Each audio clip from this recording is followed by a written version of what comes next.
بسم الله الرحمن الرحيم. مشاهدينا أينما كنتم، أنت النهاردة على موعد من المتعة حرفيا، لأن أنا في هذه الحلقة هتكلم عن منتخباتنا العربية في أول جولة. هلخص لك أول جولة، أو عندك يا باشا التعليقات، قول لي يا باشا رأيك إيه هو أكتر منتخب هيشرفنا إن شاء الله السنة دي في كأس العالم.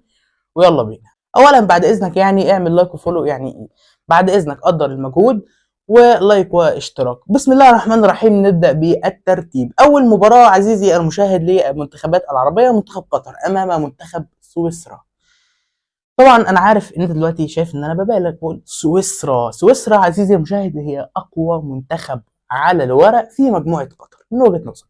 المهم عزيزي المشاهد، المنتخب القطري لعب هذه المباراه.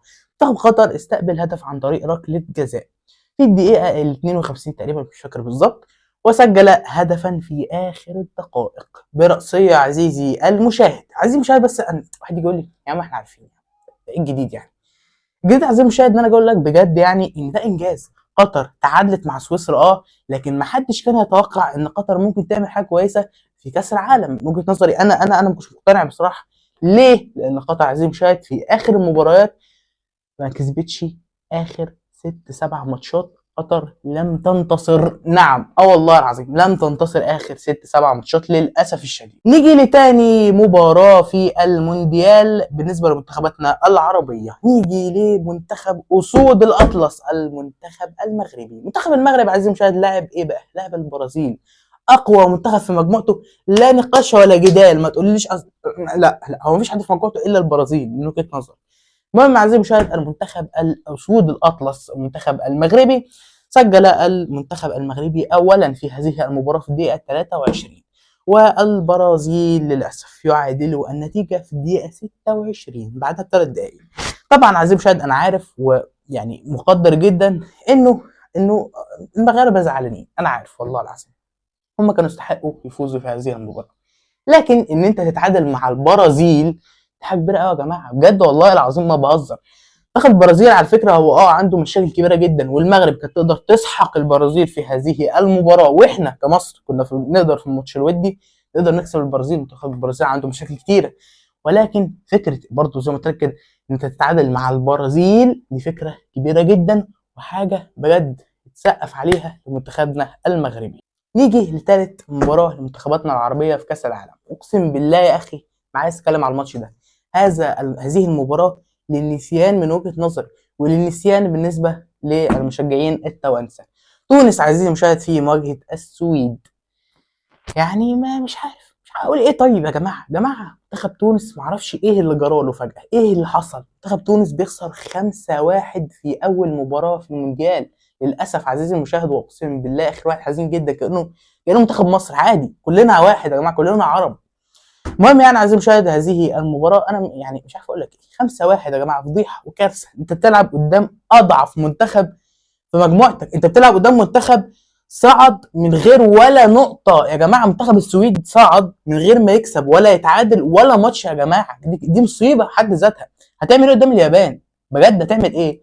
وخصوص ماتش اليابان ده، الماتش ده هو هيكون رقم 1000 في تاريخ المونديال. يكون ماتش مميز وهكلمك عنه في حلقة تانية. المهم،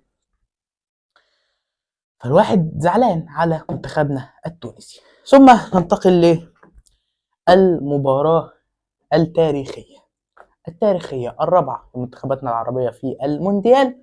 وبكل تأكيد هتكلم عن ايه؟ منتخبنا الوطني المصري. الله الله الله عزيزي المشاهد، أجمل مباراة من فترة كبيرة، مش هقول لك في تاريخ المنتخب بس من فترة كبيرة بصراحة. منتخبنا الوطني المصري دخل ليواجه المنتخب البلجيكي. طبعا كل حاجة بتقول لك يا باشا احنا يا هنتعادل يا هنخسر. بصراحة أنا كنت بقول كده المهم عزيزي المشاهد، منتخبنا الوطني المصري دخل هذه المباراة بشكل حلو قوي، وسجل إمام هدف من أحلى أهداف المونديال لحد دلوقتي من وجهة نظري. واحد من أحلى أهداف المونديال هو وهدف كرواتيا الأولاني اللي كان امبارح في مرمى منتخب إنجلترا. المهم، ثم تعادل المنتخب البلجيكي بعد نزول لوكاكو ب 13 ثانية. والله العظيم 13 ثانية، 13 ثانية كانت كفيلة إن لوكاكو سجل هدف التعادل. مش عارف والله العظيم سبحان الله. ويتعادل المنتخب البلجيكي ضد المنتخب المصري. طبعا هذه المباراة برضه احنا زعلانين جدا ان احنا تعادلنا مع بلجيكا، بجد احنا اتظلمنا تحكيميا وكنا نستاهل نكسب هذه المباراة. بعيدا بقى عن التحكيم، احنا يا جماعة اتظلمنا وكنا نستاهل نكسب والله العظيم بجد، ولكن الحمد لله قدر الله وما شاء فعل. ومن مصر انتقل الى السعودية. السعودية اللي عزيزي المشاهد دخلت مباراة امام الاوروجواي. عزيزي المشاهد طبعا كل حاجة بتقول لك السعودية تخسر، كل حاجه. طب ده ليه يا عزيزي المشاهد؟ لان السعوديه في اخر 5 ماتشات هتلاقي ان هي عملت ارقام سيئه جدا جدا جدا، فكل الناس وكل حاجه كانت متوقعه خساره المنتخب السعودي، وكمان كان في ناس متوقعه ان هم هيخسروا بسكور كبير جدا. لكن عزيزي المشاهد منتخبنا السعودي بيحقق تعادل ذهبي ونقطه تاريخيه ذهبيه امام الاوروغواي بكل تاكيد. طيب عزيزي المشاهد، هذه المباراه شهدت هدفا اولا من المنتخب السعودي، وشهدت ايضا تالق حارس اسطوري وهو حارس منتخب السعوديه. الراجل ده يا جماعه، الراجل ده يا جماعه ازاي كده؟ الراجل ده يا جماعه بجد والله بسم الله ما شاء الله، ربنا يديمه يا رب، ربنا يديمه ويحفظه يا رب من اي حاجه. طبعا هم داخلين على ماتش اسبانيا اللي جاي، ربنا يستر على منتخبنا السعودي، كل التوفيق يا رب لمنتخباتنا العربيه كلها. طيب طبعا بعدها تعادل المنتخب الاوروغواياني. بعدها ماتش منتخب العراق. العراق عزيزي المشاهد من فترة من 40 سنة لم تدخل المونديال، لكن الحمد لله دخلوا كأس العالم ودخلوا المونديال. يعني للأسف هم في مجموعة لا نقاش ولا جدال ولا أي حاجة بقى، بعد إذنك مفيش أي حاجة. هذه المجموعة من أصعب مجموعات المونديال ومن أقوى مجموعات المونديال، وهي أصعب مجموعة للمنتخب العربي من وجهة نظري. مجموعة فيها إيه يا باشا؟ فيها فرنسا والسنغال وفيها النرويج.